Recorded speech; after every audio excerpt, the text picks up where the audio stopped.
Welcome, everyone, to a story of triumph, tragedy, and terrible decisions.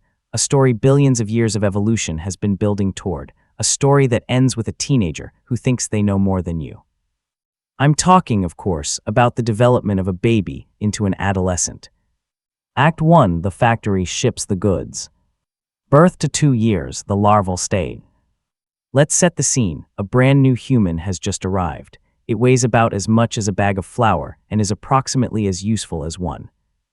At birth, the human brain is only 25% of its adult volume. 25%, that's not even a passing grade. The rest is basically construction, scaffolding, and vibes.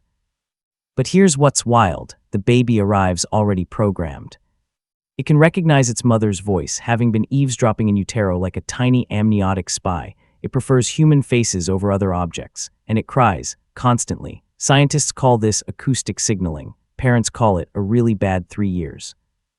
What's actually happening? Synaptic proliferation. The brain is forming roughly 1 million new neural connections per second in the first few years of life. 1 million per second. That's more activity than the New York Stock Exchange, and with roughly the same level of chaos. The baby is also busy mastering what researchers call the still-face paradigm response, which is a fancy way of saying, if you stop reacting to a baby's expressions, it will completely lose its mind. It needs constant social feedback, validation, basically. Which, honestly, we all do, but babies are just more honest about it. By month 4, they're smiling. By month 8, they've developed object permanence, the earth-shattering realization that things exist even when you can't see them. This is the cognitive equivalent of discovering fire. A stuffed animal hidden under a blanket is not gone, it's still there. This blows their mind every single time. Act 2, the firmware updates. Ages 2-6, the chaotic goblin era. By age 2, the child has unlocked walking, rudimentary language, and the word no, which they will now apply to everything. Vegetables, no. Bedtime, no. Wearing pants outside, absolutely not. Welcome to the pre-operational stage, as defined by developmental psychologist Jean Piaget. Children at this age are egocentric, and not in a rude way. Literally, neurologically, they cannot easily take another person's perspective. The world, as far as their prefrontal cortex is concerned, revolves around them. There's a classic experiment called the false belief task. You show a child a candy box. You open it, there are pencils inside. Then you ask, if your friend walks in now, what will they think is in the box? A 4-year-old will say pencils, because their friend would know what they know. Theory of mind, the ability to model someone else's mental state, is still loading. By age 5 or 6, the update installs and suddenly, oh, my friend doesn't know about the pencils. My friend would think it's candy. That is a huge deal. That is the cognitive foundation for empathy, for lying, for strategy, for every social interaction they'll ever have. It all boots up right there, in a tiny brain that also still believes a man in a red suit slides down chimneys once a year. Meanwhile, myelination is happening. The brain is wrapping its neural fibers in myelin, a fatty sheath that speeds up signal transmission. Essentially, the brain is upgrading from dial-up to broadband. You can tell because by age 5 the child can catch a ball, draw a recognizable human face, and construct a sentence like, "You're not my real dad and you're not the boss of me," simultaneously. Act 3, the golden age. Ages 6-11, the reasonable years. If you have children, you know these years. These are the good years. The years of Pokémon card organization systems, elaborate questions about dinosaurs, and actual human reasoning.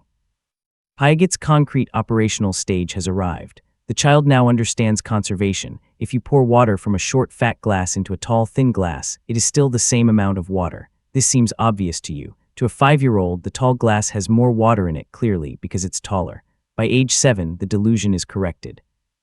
The brain's hippocampus, home of memory, is now fully firing. Long-term memories form. Children this age will remember their 3rd-grade teacher for the rest of their lives and forget where they left their shoes 30 seconds ago. The prefrontal cortex, the CEO of the brain, responsible for planning, impulse control, and not licking electrical sockets, is also developing rapidly. It won't finish developing until roughly age 25, but during this window, kids can genuinely think ahead, weigh consequences, feel guilt, and consider others' feelings. It's delightful, it's brief. Act 4, the update that breaks everything. Ages 11-14, early adolescence, and the hypothalamus's revenge. And then puberty. Puberty is what happens when the hypothalamus, a tiny region deep in the brain, wakes up after years of polite dormancy and says, "All right, let's do this." It sends a hormonal signal called gonadotropin-releasing hormone to the pituitary gland, which fires LH and FSH into the bloodstream, which triggers the gonads to produce estrogen or testosterone. It is a cascade of biological events that, at its conclusion, produces a middle schooler.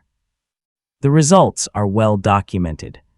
Growth spurts, the long bones, femur, tibia, humerus, elongate rapidly under the influence of growth hormone and IGF-1. Limbs lengthen faster than the brain can map them. This is why 13-year-olds knock things off tables. They do not know where their elbows are, scientifically. The amygdala, the brain's emotional alarm system, becomes hyperactive. Meanwhile, the prefrontal cortex, which is supposed to regulate the amygdala, is undergoing a massive renovation and is partially offline. The result is a human being who experiences every emotion at roughly 3 times normal intensity, with roughly half the usual braking system. You roll your eyes at your child for leaving their socks on the floor. To their amygdala, this registers as a life-threatening social attack.